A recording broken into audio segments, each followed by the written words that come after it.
What's going on, guys? It's Greg here, aka NYPrepper. It is Tuesday, December 9th, 2025, and I have an emergency alert to share with you guys.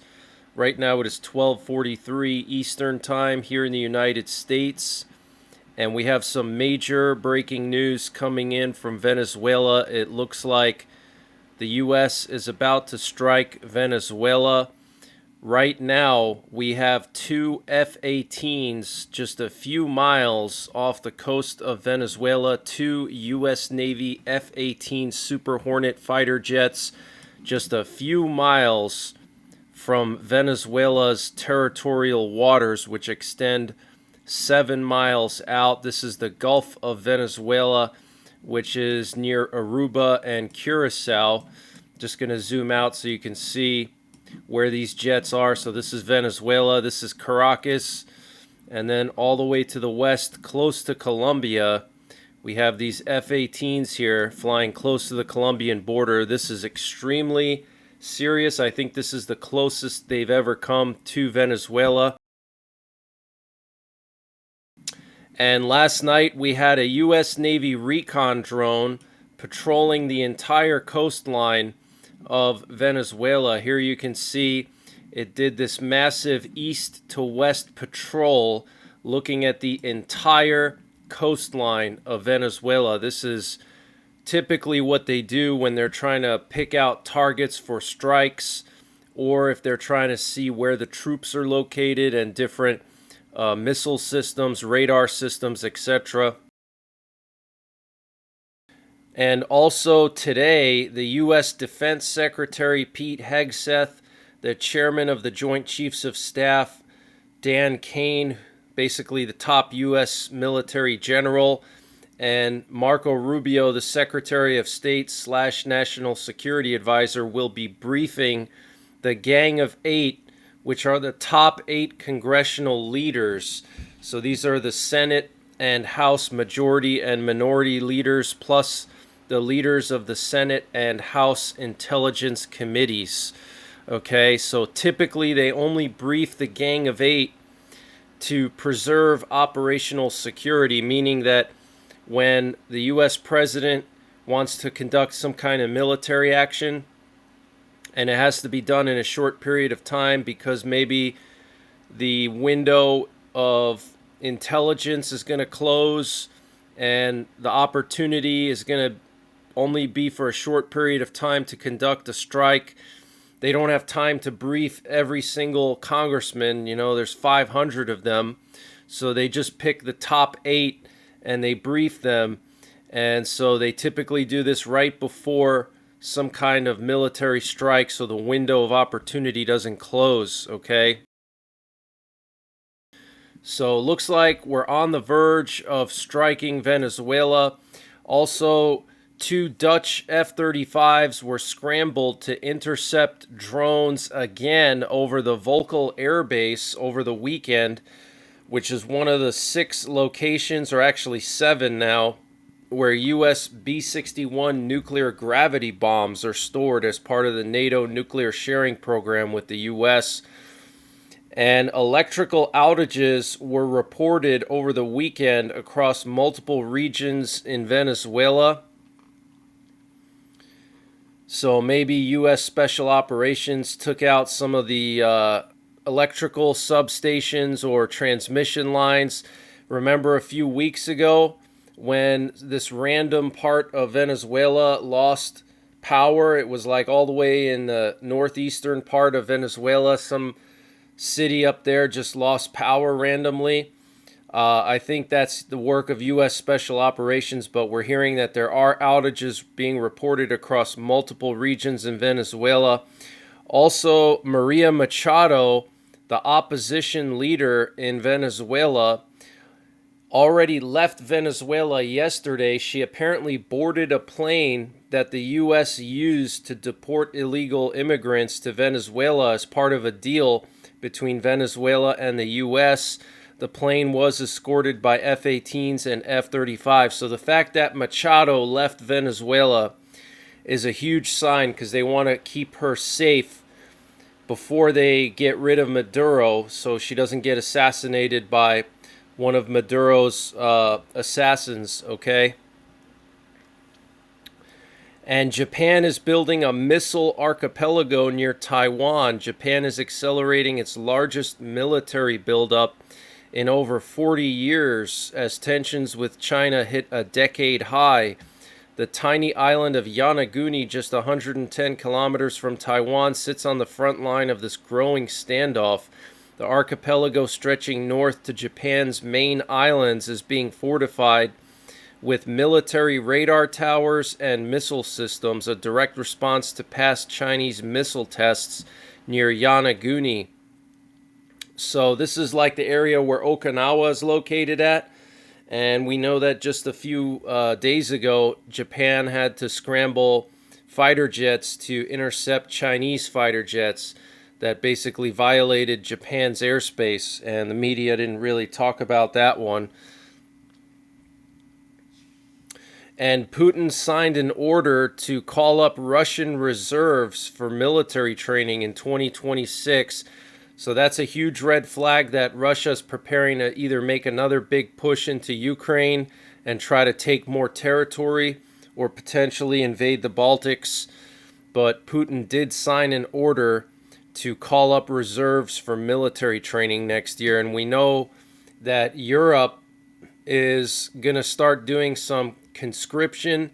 We know that Lithuania has started conscripting men, young men, up to 5,000 next year, which doesn't sound like a lot, but they only have 40,000 troops in their army.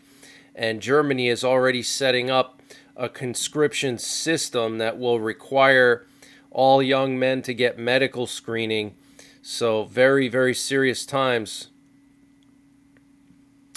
And a 7.5 magnitude earthquake struck Japan yesterday. And Turkish military convoys crossed into northern Syria yesterday and over the weekend from 3 directions. And Germany is set to green light a record 52 billion euros in military procurement. This is the largest single year commitment to defense equipment in the nation's history. Wow. Okay, so basically since Nazi Germany, Germany has not spent this much money on military equipment. 52 billion euros, okay? That's actually not a lot compared to what we spend. We're going to be spending 900 billion on our defense budget for next year, which is insane. But still, that's a huge indicator that something big is about to go down in Europe.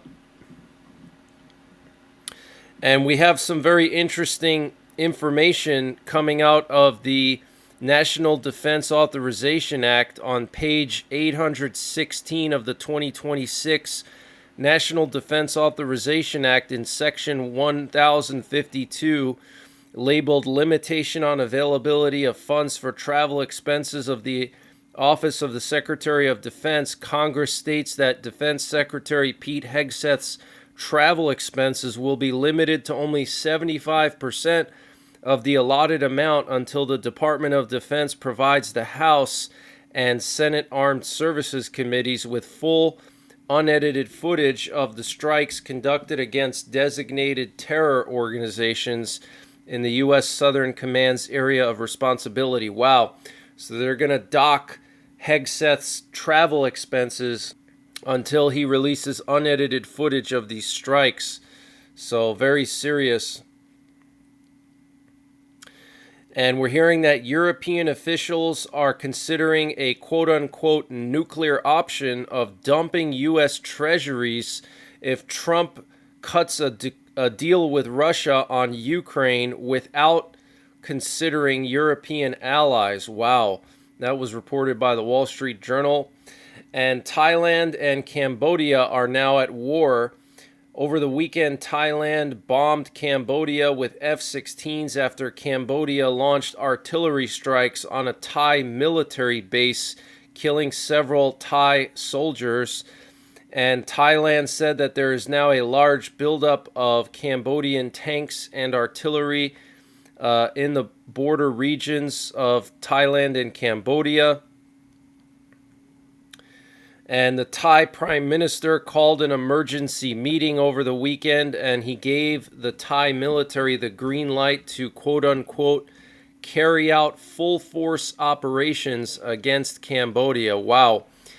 And we're hearing that Cambodia fired Grad rockets into civilian areas in Thailand, and Thailand's Ministry of Education has ordered the immediate closure of 641 schools in 5 provinces in southern Thailand. Wow, 641 schools. You don't close that many schools unless you're getting ready for a major conflict, okay? But the Thai Prime Minister giving the Thai military the green light to carry out full force operations. Wow. And the Thai Prime Minister said that Thailand is determined to defend our sovereignty according to international rules and our right to defend ourselves.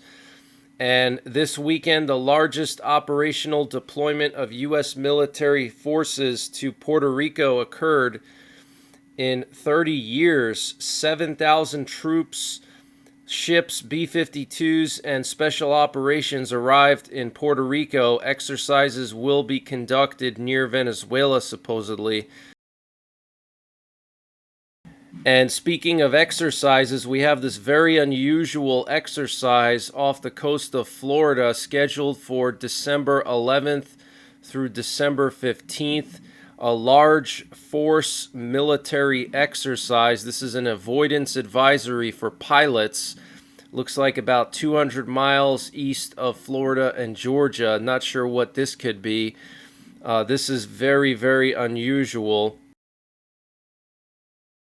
And also last night we had a U.S. Air Force recon drone patrolling the Russian border from Finland all the way down to Poland. And we also had some Russian doomsday planes airborne at the same time. And on Sunday, December 7th, U.S. lawmakers unveiled the final text of the defense policy bill, which includes record funding for national security as well as aid for Ukraine. I'm hearing that in the defense authorization, they're going to be providing Ukraine with, I think, up to $400 million. And I think Israel's going to get $500 million in aid.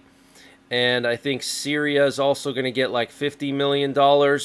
So even though people are saying that the Trump administration is going to cut aid to Ukraine, it looks like they're still planning to give Ukraine some aid. Oh, and also the Baltics are going to get some aid as well. Lithuania, Latvia, and Estonia are going to get some aid. I forget how much, like 70 million. And the Israeli Air Force just bombed an entire Hezbollah Radwan force training and operational compound in southern Lebanon. And if you're not aware, the Radwan force is like the Hezbollah Special Operations. Okay, their elite unit. And Israel just took out one of their training and operational compounds. So big strike there by Israel. And in an interview with 60 Minutes, Marjorie Taylor Greene said President Trump directly fueled death threats against her and her family. She said, after President Trump called me a traitor, I got a pipe bomb threat on my house, and then I got several direct death threats on my son. Wow. She also said that Republicans in Congress talk differently about Trump in private than they do in public. She says many of them go from making fun of him behind closed doors to kissing his ass in person. Wow. But that's the latest breaking news that I have. I'll probably be back later on tonight with some live coverage. And just get prepared because it looks like things are about to go down. Trump did say late last week that land strikes on the cartels in Latin America will begin. So I don't know if he's talking about Venezuela or other countries, but it looks like things are about to ramp up. We got those F-18'S off the coast of Venezuela, and then we had the RQ-4 patrolling the coastline. So until later on, take care, God bless, and don't forget the 3 Ps: prepare, practice, and persevere. And this update was sponsored by EMP Shield. Guys, EMP Shield has created a special discount just for you, the listeners of the NYPrepper channel. If you go to empshield.com and use the promo code NYPrepper, you can get 15% off your entire order. And why do you need an EMP Shield? Well, this is a special device to protect your vehicle, your RV, your solar generators, your radios from an electromagnetic pulse, which could be caused by a solar flare or potentially a rogue country like North Korea detonating an electromagnetic pulse weapon over the United States that's mounted onto a satellite. So protect your vehicles, protect your RV, protect your radios, protect your generators with an EMP Shield. Use my promo code NYPrepper to get 15% off. Installation is super simple. This is a veteran-owned business, 100% American-made, and the EMP Shields have been tested by the military, okay? And free shipping is included to the entire continental United States. And the link and the promo code are in the description below this video.